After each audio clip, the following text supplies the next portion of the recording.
Hello, wonderful audience. Thank you for choosing to spend your time with me.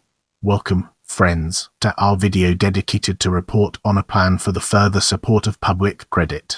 Let's dive right in and uncover its wonders. In United States history, the report on a plan for the further support of public credit is the valedictory report issued to the U.S. Congress on January 16, 1795 by the first Secretary of the Treasury, Alexander Hamilton. In addition to defending the fiscal programs that he had imposed thus far and extolling a system of finance that was prosperous beyond all expectations, the report enumerated existing sources of revenue, outlined the plan for the redemption of the public debt and its accruing interest to stabilize the current system of funding, and proposed amendments to the system of public credit that were designed to prevent that progressive accumulation of debt which must ultimately endanger all government. Essentially, his report was submitted to address the fears of the Democratic Republicans that the public debt would later become unmanageable. Hamilton subsequently discussed resolutions adopted by Congress for the sequestration of British debts in the United States and how they were not only unwarranted by principle or usage, but entirely subversive of the sound maxims of public credit. He finished by defending the need for credit in an ever-developing world as not only a public defense of sovereignty but also a private tool for prosperity. Without further ado, let's move on to the topic of existing revenue sources. Imported articles permanent and commensurate with the existence of debt. The tonnage of ships and vessels permanent and commensurate with the existence of debt. Spirits distilled within the United States and stills permanent and commensurate with the existence of debt. Surplus to be applied to payment on principal. The postage of letters. No permanent or particular appropriation. Fees on patents. No permanent or particular appropriation. Dividends of bank stock permanent and commensurate with the duration of the property in the stock. Snuff manufactured within the United States. Temporary, 2 year from respective passings. Sugar refined within the United States. Sales at auction. Licenses to retail wines and distilled spirits. Carriages for the conveyance of persons. As we venture forward, let's examine existing expenditures and debts in detail and gain a deeper appreciation for its significance. $600,000 for the support of the government of the United States and their common defense. Interest on the foreign loans. Interest on the stock created by the loan in domestic debt, or more properly in the original debt of the United States. Interest on the stock created by the loan in the debts of the respective states. Interest on the balances due to creditor states, which dispositions establish priorities according to the order in which they are here enumerated.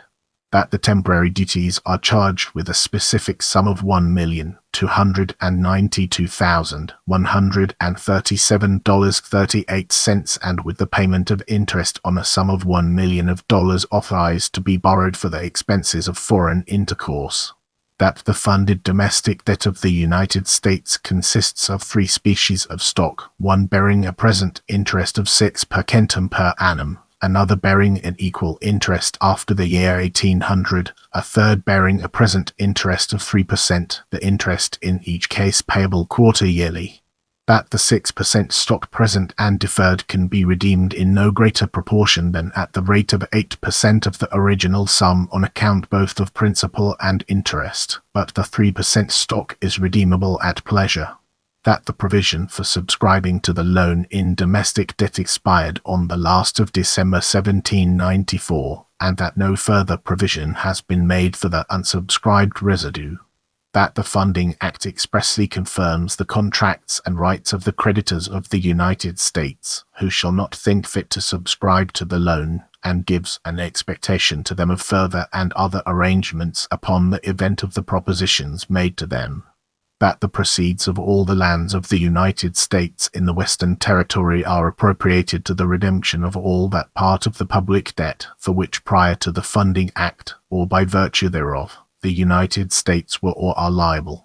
That, in addition to this, a regular sinking fund has been successively constituted, to be applied under the direction of 5 principal officers of the United States with the approbation of the President, hitherto composed of 3 parts. First, the surplus of the duties on imports and tonnage to the end of 1790. Second, the proceeds of loans not exceeding of dollars authorized to be borrowed for the purpose, these 2 funds to be invested in purchases, and third, in which the 2 former resolve themselves the interest on the public debt purchased, redeemed, or paid into the Treasury, together with the surpluses, if any, of monies appropriated for interest, to be applied first to purchases of the debt till the fund is equal to 2% of the outstanding stock, bearing a present interest of 6%, second to the redemption of that stock, and lastly to purchases of any unredeemed residue of the public debt.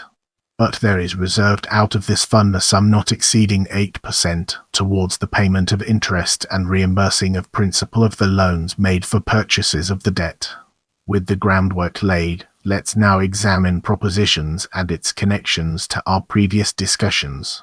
Following his outline, Hamilton proposed what he believed to be 10 necessary amendments to ensure its stability and survival, but not immortality, in the years ahead. With our curiosity piqued, let's embark on a dedicated exploration of seigniorage and sequestration and its fascinating intricacies. Hamilton's conclusion included 2 philosophical questions, both of which had far-reaching implications on the idea of public credit. In essence, did a government have the right to tax its own funds, and did the government have a right to sequester or confiscate the funds of a foreign creditor in the event of a disagreement or war with that individual's nation? Hamilton believed that a government entering into a contract with a creditor enters into that contract with an individual in the state of nature, rather than as part of its or another's society. Firstly, to take a percentage of revenue due to a creditor from within its own borders amounts to a broken promise, which upends the faith upon which credit derives its value. If a reasonable creditor cannot expect a contract with the government to be upheld, others will not venture into precarious future investments, and the availability of funds will shrink. As availability of funds relates directly to the leverage a government can use to grow its economy, the breach of faith can have fatal consequences on the future of economic stability. Also, a tax on creditor citizens would then be wildly inestimable but definitively disproportionate. The creditors would be charged not only the normal taxes subjected upon consumption but also those on investment. Therefore, those who had faith in government to invest in their success would unreasonably be charged the most for that success. As to the question of foreign creditors, some believed that a government had the right to confiscate all properties of those citizens residing within the borders of belligerent nations. Perhaps, Hamilton agreed, property obtained under the protection and the security of a belligerent nation, which is paid for through taxes to that nation, ought to be, at least politically, subject to confiscation. However, when the property in question is secured under the faith of the government and the laws of the debtor nation, that faith should not be upended. What in fact is property but a fiction, without the beneficial use of it?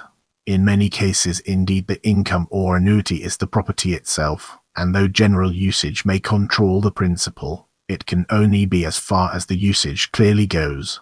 It must not be extended by analogy. In this section, we'll be deep diving into credit, unraveling its complexities and uncovering valuable insights. Hamilton reminded Congress that the United States was still quite young and so needed to maintain its vitality and energy through the invigorating principle of credit to compete with the European powers, rather than to subject itself to their whims through the necessity of their manufactures. It is impossible for a country to contend on equal terms, or to be secure against the enterprises of other nations without being able equally with them to avail itself of. And to a young country with moderate pecuniary capital and not a very various industry, it is still more necessary than to countries more advanced in both. In addition to the external benefits and potential ills, Hamilton stated that public and private credit were inevitably tied and that private credit was equally necessary in a developing country for people of all occupations to begin their endeavors. 'Tis wisdom in every case to cherish what is useful and guard against its abuse.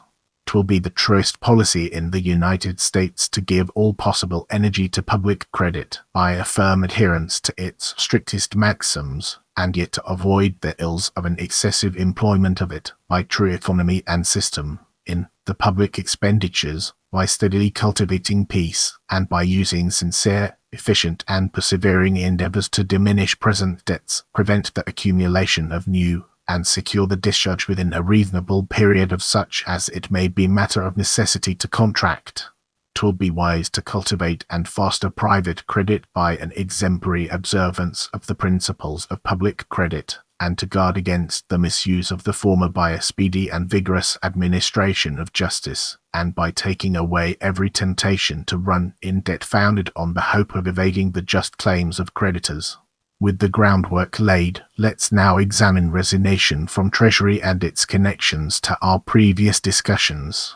On January 31, 1795, Hamilton stepped down from his position as Secretary of the Treasury and returned to his legal private practice in New York. I hope you learned something new today. Let me know what you found most interesting in the comments below.